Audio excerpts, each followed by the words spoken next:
കേരളത്തിന്റെ സാമ്പത്തിക വികസന കുതിപ്പിൽ നാഴികക്കല്ലായി വിഴിഞ്ഞം തുറമുഖം മാറാനൊരുങ്ങുമ്പോൾ ആലപ്പുഴയ്ക്കും ഒരു ചരിത്രം പറയാനുണ്ട്. നൂറ്റാണ്ടുകൾക്ക് മുൻപ് ലക്ഷക്കണക്കിന് ടൺ ചരക്കു നീക്കം നടത്തിയിരുന്നതും ഉൾനാടൻ പ്രദേശങ്ങളെ തുറമുഖവുമായി ബന്ധിപ്പിക്കുന്ന കനാൽ ശൃംഖലയും കിഴക്കിന്റെ വെനീസിലെ തുറമുഖത്തിന്റെ പ്രത്യേകതകളായിരുന്നു. തിരുവിതാംകൂർ ദിവാനായിരുന്ന രാജ കേശവദാസൻ രൂപകൽപ്പന ചെയ്ത ആലപ്പുഴ തുറമുഖം തിരുവിതാംകൂറിലെ സുഗന്ധദ്രവ്യങ്ങളെ കടൽ കടത്തി.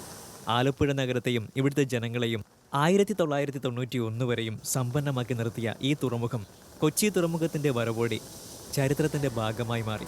ലോഡിങ് എന്നാണ് ഗ്രാൻഡ് ഫാദർ. അത് കഴിഞ്ഞിട്ട് 90 കാലഘട്ടം ലാസ്റ്റ് 80-നും 90-നും ഇടയിൽ കപ്പലുകൾ വരാതായി. കൊച്ചിൻ തുറമുഖം വലിയ ഇതായി കഴിഞ്ഞപ്പോൾ തുറമുഖത്തിൻ്റെ പ്രശസ്തി, ആലപ്പുഴ പ്രശസ്തി ഇല്ലാതായി. അങ്ങനെയാണ് ഈ തുറമുഖം ഇവിടുന്ന് പോകുന്നത്.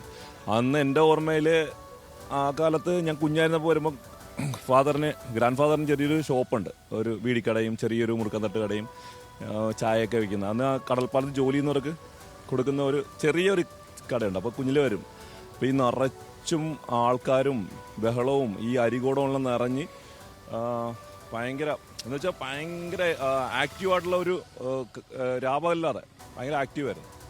300-ഓളം തൊഴിലാളികളും 100-ഓളം ഉദ്യോഗസ്ഥന്മാരും എല്ലാവരും ഫുൾ ടൈം വെട്ടവും വെളിച്ചവും നല്ല ഭംഗിയായിരുന്നു.